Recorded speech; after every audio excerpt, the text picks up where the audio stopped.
Em Rusciano and Michael Lucas. It was like viewing another species on another planet. This is Emsolation. I don't blame them if they don't feel safe. We're crossing lines. We are not. It's all we've got in lockdown. I am becoming you. It's like you possessed me.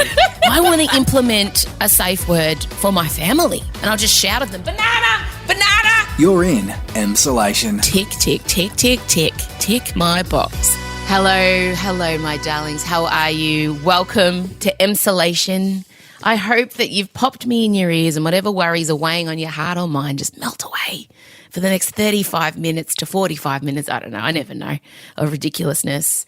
You know, one of the rules in radio I was taught very early on is that you never let your listeners know when you're tired, you know, because that's not why they're listening and they're coming to you for a pep up. I was also told not to talk about sport because that was my co-host's area of expertise, even though I knew way more about sport than he did.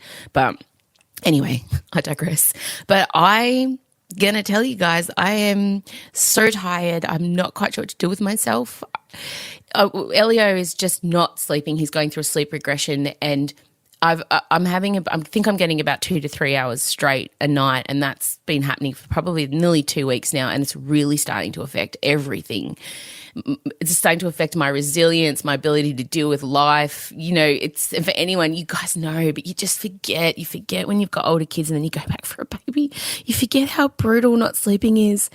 And I'm trying to remember, you know, every time I overreact to something or every time something happens and I just feel like it, you know, someone will write something mean about me or I won't get a job and I'll just take it so personally and they'll send me into a tailspin for the rest of the day and then I have to remember, no, you're tired. And I was once told I can't even speak. Don't even bother editing this, Maddie, my podcast editor, it's the truth. I was once told to never trust, oh my God, you guys. Here we go. Never, don't edit it. Matt, leave it all in, real and raw. Don't trust your tired self. And that is my mantra. I've got to get it tattooed on my forehead like Post Malone so I can read it every day. Scott isn't here today in the podcast because we had an argument. And I'm not going to go into it because it's not fair to him and no one's right or wrong, but you all know we're in isolation. We're on top of each other. There's no escaping. And we both just decided not to sit next to each other in the podcast and pretend that everything was okay. We're fine. It's just a dumb fight. But I did enough of that in broadcasting. I sat opposite men who didn't really want to be speaking to me, and I just want this podcast to be a safe space for me as well as you. This is my little respite twice a week, trust me, because I can't, like you, go to the movies or go to the library or go to a cafe or even go to a park. I have to kind of stay and stew and sit in the house, especially because it's been raining. So he'll be back next week, but I just wanted to let you know that that's why he's not here. That's the truth. Tuesday he wasn't here because he was looking after Elio, but today is because we had a fight. I just didn't want to pretend that we weren't fighting. So I know I've been getting a lot of messages. I have to say a lot of you have sent in stuff for Scott, and the number one thing, I reckon I've got 5 sitting there waiting for him discussing. It's funny. My husband and I are fighting. We can't communicate. And then all of those themes, and I just said it's a bit too close to home today. Can't do that one. So it'll be fine. But I did want to let you know about something that I listened to that, I'm getting teary just even thinking about it. So there's a podcast I occasionally listen to called WTF, and it's by a comedian and actor, Mark Maron. Now, he's a pretty aggressive kind of, you know, tough, tiny little angry man. You might know him from Glow. He's done a lot of things. And I do enjoy it because the podcast is loose and wild and he says whatever he wants. And he had this really great episode with Brad Pitt. Brad Pitt's a massive fan of his. Anyway, his partner, writer, director, Lynn Shelton, she passed away unexpectedly and very suddenly on Saturday, just gone.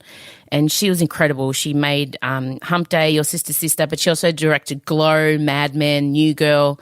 And she had a blood disorder they didn't know, undiagnosed. She was only 54. And he found her. They lived together and he found her, and they'd only been, it's a kind of a newish relationship, or a couple of years. And he found her collapsed in their hallway, and he then recorded his podcast on Monday. So imagine doing that 48 hours after losing the love of your life. And it is one of the most rawest, distressing, amazing, honest things I think I've ever heard. He just sat in front of the microphone and just let it all out. I am getting teary talking about it. He talked about that he said he was leveled and heartbroken and he didn't know how to move forward and how in love they were. I was in awe of his bravery, and that kind of inspired me to tell you guys, why Scott wasn't here. But also, he then played the first time they ever met. He interviewed her in 2015, and he'd said that he'd put off interviewing her because she was friends with his ex-wife. But finally, he said he was so intrigued by her movies and her TV shows that he had to have her on his podcast. And you can hear them, the instant chemistry, and just listening to him kind of fall in love with her over the course of that podcast and then knowing how it's kind of ended. And I'm so glad they ended up getting together. But it's just one of the most extraordinary things I've ever listened to. So your homework is to go and listen to this episode of the podcast. It's WTF Mark Maron, and it's normally behind a paywall, but he's let it out because he wanted to pay tribute to Lynn. And go and watch one of Lynn's movies because I think you'll really enjoy them. All right. Well, God, that took a turn, didn't it? I'm going to gather. We've got a jam-packed Michael Lucas edition. We're going to be talking about songs that are about things we didn't realise they were about, because sometimes you're singing innocently along to a song and you find out it's about someone's butthole. That will make way more sense when Michael Lucas appears. I'll bring him in now. Thanks again for being here today. It's a funny old one. I'm not always going to be up. There's peaks and troughs, guys. But we're about to get up now in more ways than one. Let's bring in Michael Lucas. M. Rusciano and Michael Lucas. This is Emsolation. All right, joining me now. He's here. He's fresh from watching Harry Styles seductively eat watermelon on a Californian beach. Michael Lucas. Oh. And what a refresher it was. Jeez. Wide awake now. Totally. People keep pointing out that we sound like two emphysemic golden girls when we laugh, and I kind of love that. Oh, no. We do. We wheeze. And we both got the same wheeze. So I can't tell, if I'm listening to it, I can't tell who's who's wheezing at who. It's just whoever's. I mean, you'd like to be able to say it's whoever's not talking's wheezing, but I think we can somehow still talk and wheeze. I think that's an ability 100%. that we have. And neither of us have ever smoked, so the wheeze is confusing. I don't know where it comes from. Oh, well, it's good. You and I have a slightly creepy obsession with Harry Styles. It would not be creepy if we were 20 years younger. It'd be normal. I don't know how it happens. You age 2 decades, all of a sudden it's wrong. I know, and it shouldn't be, but I just feel like I still see him as that little boy in One Direction sometimes. But then that image was erased from my mind when I watched a film clip. Now, for his song Watermelon Sugar High, or just Watermelon Sugar, here is a bit of it if you're unaware. Watermelon sugar high, watermelon sugar high. Okay, Watermelon sugar. Sorry. Oh, wow. Yeah, no, that was much better.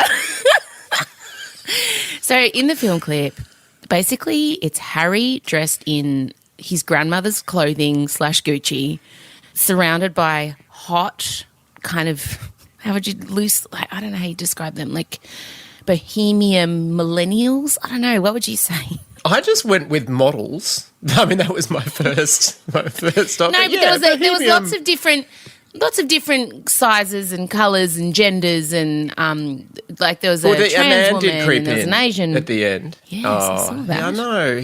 That's what we love about Harry, and that's why I don't think we should feel creepy about it. Because although he hasn't broadened out his age spectrum, I feel like if he met you, Em, I want you to know genuinely, I think he seems like an open fellow, and you're a dynamic presence, and I don't think it's weird. I think he seems open and enthusiastic. Mm-hmm. Oh, and this video clip's only given more evidence of that. Yeah, I accept the universe where Harry Styles and I could date. It would be a very strange one.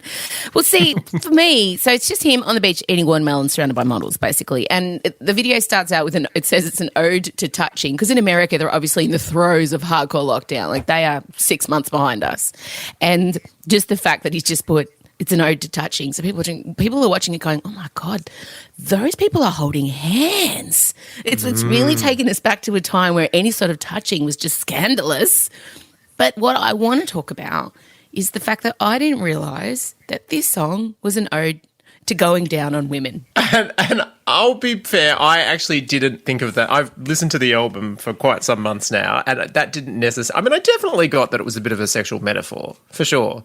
But I think they've really gone out of their way to make it quite pointed, quite literal in the clip, to the extent that I wish I could hear the director going, Harry, what I'm thinking is we'll get you to bite down and sort of lick all over a slice of watermelon, and then we'll cut to the woman. She'll arch it back in pleasure. Like, that's essentially what it is. Wait, were you English or Swedish at the end there? It was the Swede that has grown up in England. I'm glad I was very precise. There's actually a scene where a girl holds a watermelon on top of her vagina. So, I mean... Just in case you weren't getting it. I know. And what I also want to know is, what was the auditioning process for this film? Like, did they put a call out? Did you have to go and eat watermelon seductively in front of Harry's? Like, yep, that one. Yeah, oh, he was South African then. Is there some sort of waiting list we can put our names down on? Correct. How does it work? But then also, I feel like I keep missing this because, okay, so Watermelon Sugar's an ode to going down on women. I didn't realise that Troye Sivan, Australia's own, he has a song called Bloom, this one. I bloom just for you. I bloom just for you. That's about anuses. I had no idea it was about his butthole. Look, I got that one. I mean, let's just say it might have been slightly more special area of knowledge, but that one was pretty clear for me. I bloom for you. I mean, just, yeah, if you really listen to the lyrics of that song, it's pretty clear what he's talking about. No, it sounds like he's talking about his lovely personality, that when he gets around this person, he really comes into his own. I didn't even know that buttholes bloomed. I didn't know. You're thinking it's like self-empowerment. Yes. Em's wandering around. She has a professional success. She's telling her band, I bloom for you. And they're going, what the hell? This is the same feeling I had when I found out Ed Sheeran's The A-Team. They say she's in the class 18. Is about ice. Oh, I didn't even know that song. So, Should they say she's in the class A team? Class A drugs. Didn't even know. Oh. Stuck in her daydream. Been that way since 18. But yeah, it's about drugs, about drug abuse. So, you put a lilty guitar to something and suddenly it's about going down anuses and ice. Jesus. Oh, we're just happy to sing about just pure filth or delight, depending on how you look at it. But when we were kids, we used to listen to... sometimes I hear people, worrying about the car radio playing and their kids absorbing it all, and I get it to a certain extent, but I think of the songs that we were into when we were little kids. I mean, mate. Obviously Madonna and even Like George Michael. I mean, yeah. I had no idea what that was about. I honestly thought it did have some relation to olive oil. I was pretty young. No, That's but why I I mean, saw the word virgin all the time. I True. could read. But, I could just read when that came out. I have vivid memories of Odette, my middle child, being about 5 and sitting in my back seat singing, sex in the air, I don't care, I love the smell of it, sticks and stones may break my... Like, what? And I just realised what Rihanna was singing about. And I said, oh, you don't like the smell of sex in the air. You do not. Stop singing that song. She was 5. Catchy song, though. I remember teaching my goddaughter a little dance to Lady Gaga's, remember Love Game, which had the take a ride on your disco stick? I want to take a ride on your disco stick. Mm-hmm. Yeah. I did take a step back and think, something's wrong with this picture. Or something's wrong with the picture if you had a soundtrack that's playing right now. This needs to change. We haven't turned out into weird sexual perverts because we listened to all those racy pot songs when we were kids. We're fine. I'm sorry. Did you not catch the start of this podcast? We were talking about Harry Styles. Have you forgotten? That's just all human. I honestly believe there's a part of any human that could understand that. Maybe that's my problem. That are weird sexual perverts, 100%. Look, not to move on from Harry, but there's been a subject festering for me, and I've just noticed it's been happening. There's all the coronavirus stories in the news, and then one story that keeps popping up in the sidebars of news sites, and that is Ellen DeGeneres. There's a bit of a stacks on her at the moment, and she's essentially gone from being considered the nicest person on the planet to the meanest person on the planet. Have you been following this kind of bubbling story? I have, and unfortunately because, it's clearly clickbait. Like there's every article is structured with a little headline like, can you believe Helen did this? Or, Helen's outrageous reaction to this. Who's Helen? Our Ellen. Is Helen Ellen's lesser-known sister? I was so confused.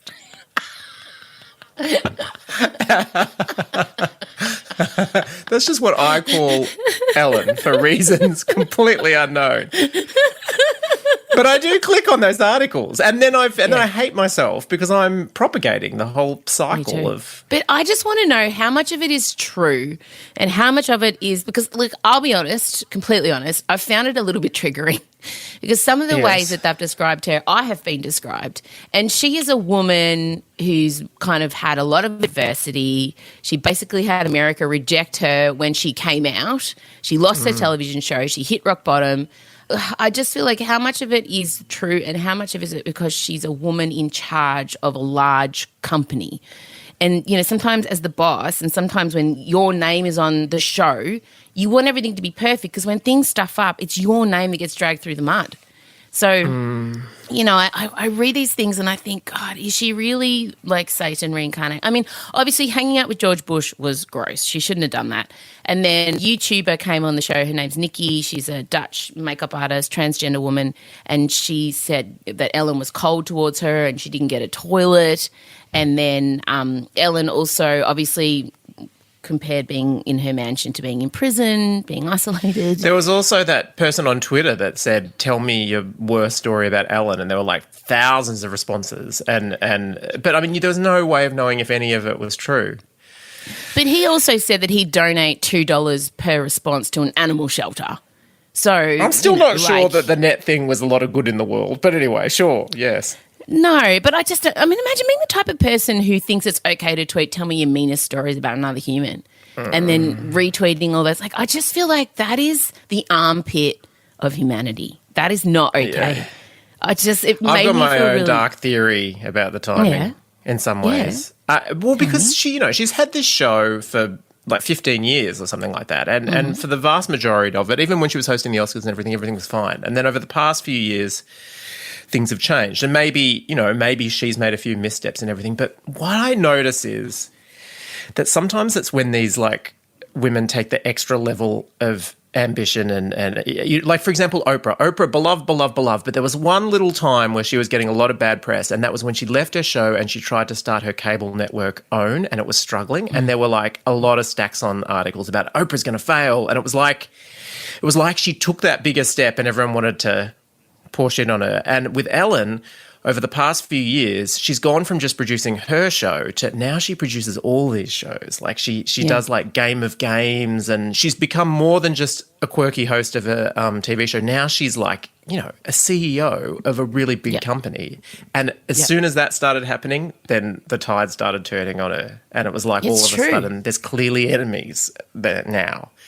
It's weird. And it's hard not to think that women get punished more than men do when that happens for showing ambition. I mean, think about the bad behaviour from Dave Letterman. We all find about that retrospectively. Oh, by the way, for the past 20 years, I've been sleazing all over my staff and cheated on my wife. And yeah. It's just like, I know, and it's not to go down the route, but I will. It's very gendered. And I just feel like if you're listening to this and you find yourself reading these articles and then judging this woman, you've got to check yourself and be like, am I uncomfortable with her because she's being bigger than what we expect women to be, or are comfortable with women being? I really feel like, yeah, sure, she's probably done some missteps. I am completely guilty of being mean to people at times, and, all the things that were said about me were partly true, but it doesn't mean that person should be written off entirely together. And I don't know, it's really, I struggle with it, and I hope she's okay, because I know she'd be taking this pretty tough. I mean, I'm sure she's fine. She's worth $330 million and blah, blah, blah. But she's still a human person. And if someone... And she's weathered a lot.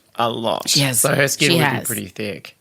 I know. And also, but there is that... I think it's the riveting aspect of her persona is so sort of nice and relatable. So there's something really compelling about hearing, oh, maybe that's all an acting behind Michael. the scenes. I'm glad she's got a seedy underbelly.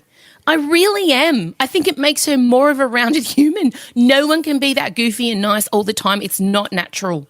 So I'm kind of glad she's got a tooth and an edge, because she's running a multi-billion-dollar business now, and she's going to have to be tough. And I don't have a problem with her being tough. I have a problem with her being mean and awful and not paying people, if that's true. But otherwise, I don't know. I'm glad to have found out that Ellen can be a bit mean. Aren't you?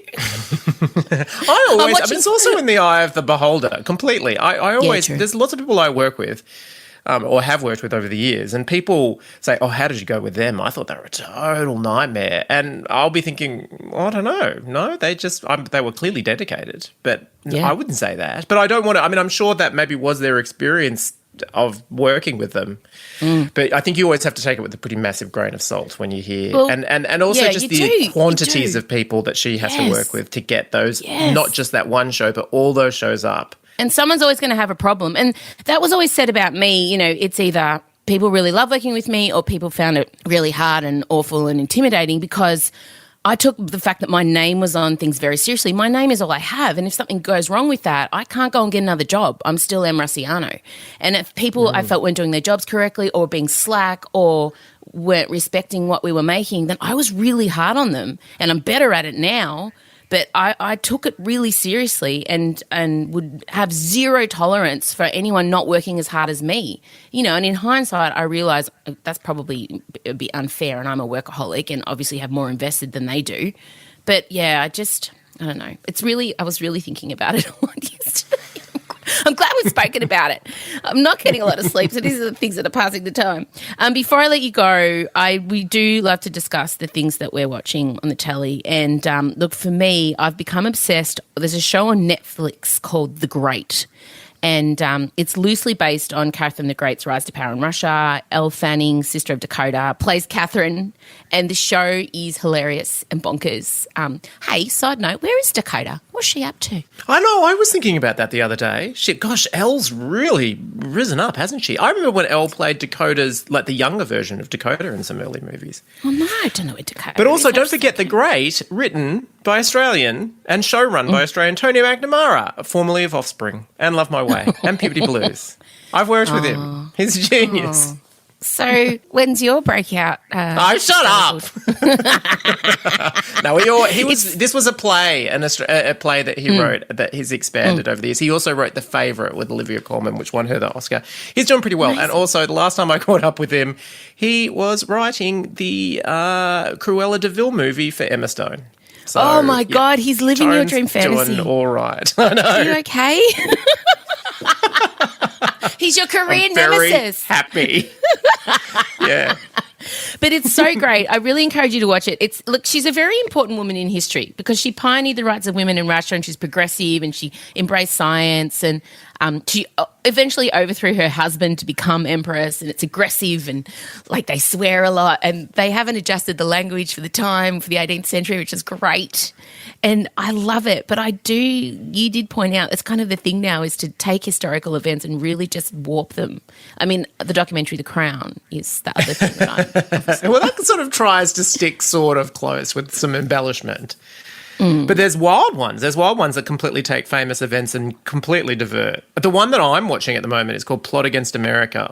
It's on Foxtel, and it's set in America in the Second World War. But instead of helping out, like the Allies beat Germany, America turns to Nazism, and it's the story of a Jewish family. Yes, story of a Jewish family in America in the war, when America tilts towards Nazism. It's a different, they don't get FDR in as president, they get a different president and it all turns, and it's really suspenseful. It's got Winona Ryder and Zoe Kazan and if you want a really dark alternative history, that's one. But there's also upbeat, light alternative histories. Yeah, well, I found a book actually that I would like to encourage you to maybe write into a screenplay. It's called Rodham, and it is based on Hillary Clinton, who's one of your favourite humans. Although I'm very torn with Hillary. I'm torn. I don't. It's not without complexities, my feelings towards Hillary. I'm certainly riveted by her. Riveted. I probably will read this book. Well, I think you will. It's 200 pages, and it's essentially, it could have been written by you. It's just fan fiction. But it is what if, so obviously Hillary and Bill went to Wesley College together, and that's where they started their relationship. And that's where he proposed, and so the story goes. This book focuses on her turning him down and him marrying someone else and her rise in politics, right? But the first half of the novel is just a Mills and Boon starring Bill and Hillary, and I'm riveted. She refers to him as Lion in the book. Ooh, much like you and Scott. Oh, yes. Well, Definitely exactly the same. And he's portrayed as her intellectual equal, you know, and the book goes to pains to say he does think she's smart.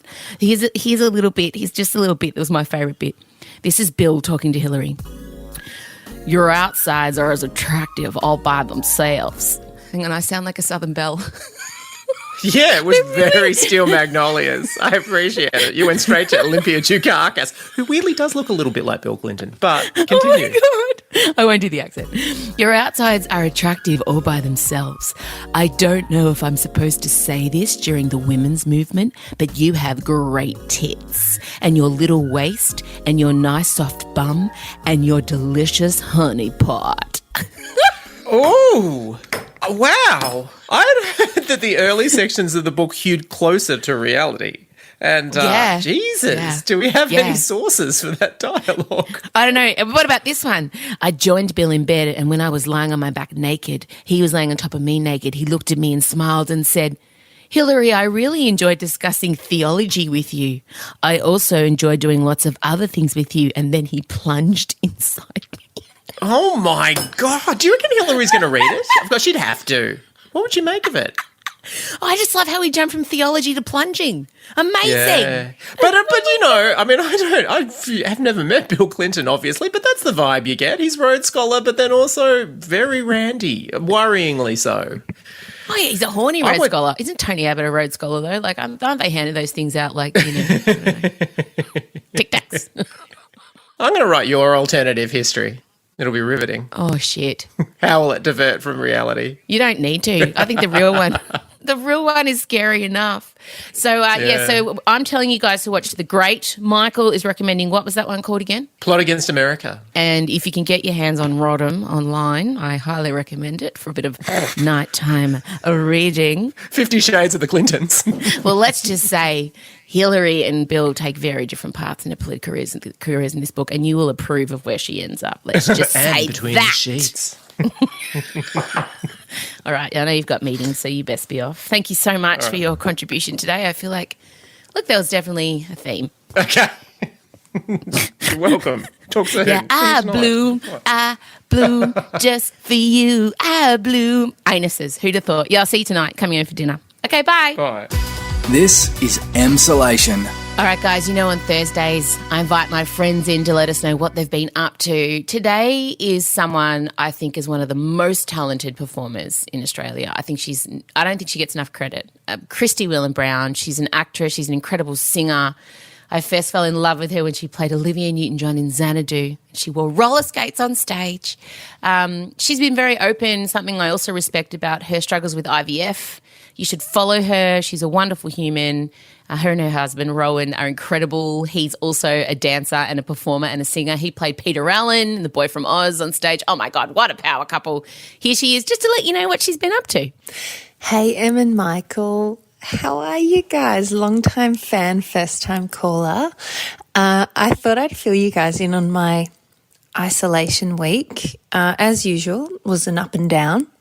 It started with a delicious trip to McDonald's, my favourite restaurant, and as I was pulling in, the police came up behind me with their sirens on, and I thought, oh, they must be like checking if I have a legit reason for being out, which I did, so I wasn't too worried. And then they said, are you aware that your car has been unregistered for over 3 months? And I was like, no. But they'd sent the renewal slip to my old address. So the police didn't care about that. They fined me $850 on the spot.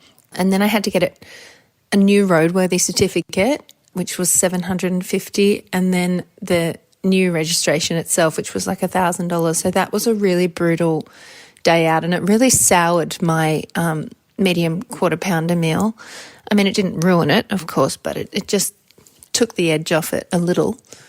In the same day, I had a call from Melbourne IVF, which opened back up, and they said, we have a credit on your account for $3,500. Like, it was really close to the amount that I'd spent on the fine.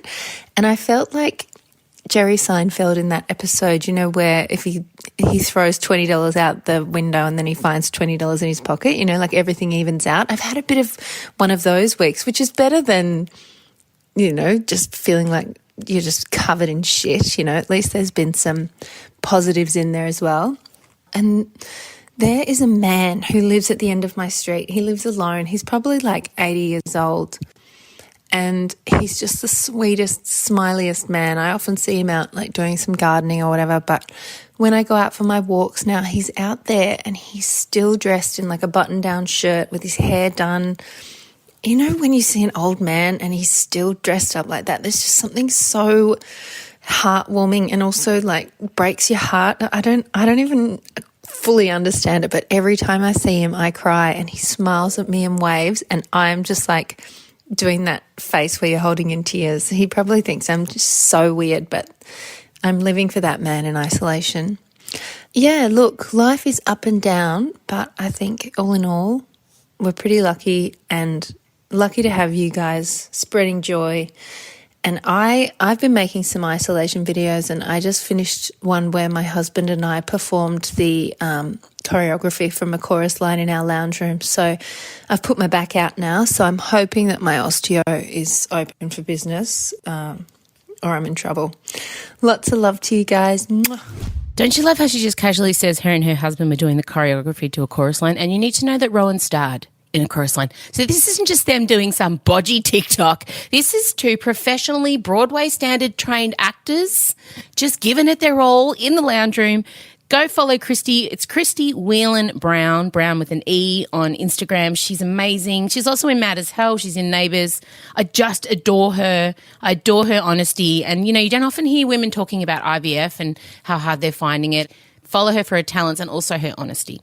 Well, that's it. It's been a emotional roller coaster, this episode of Emsolation. I want to thank all of you who went back and listened to last week's episodes, because, you know, I did lose the stats. Still haven't got those numbers back. But so many thousands of you did, and I appreciate it. I also appreciate you guys letting me do this. As I said, this is twice a week where I get to have a little bit of a break and come visit you guys and have a safe space.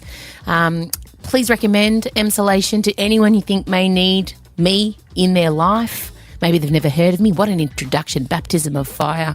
Have a great weekend. Be safe. Please remember, yes, lockdown laws are loosened, but don't go crazy, all right? Don't go licking people. Don't go to any foam parties. Like, it's foam parties. What is it, 1997? I used to go to a foam party at Redheads in Melbourne. Yes. When you think about it now, that would have, a lot of gastro would have gone on there.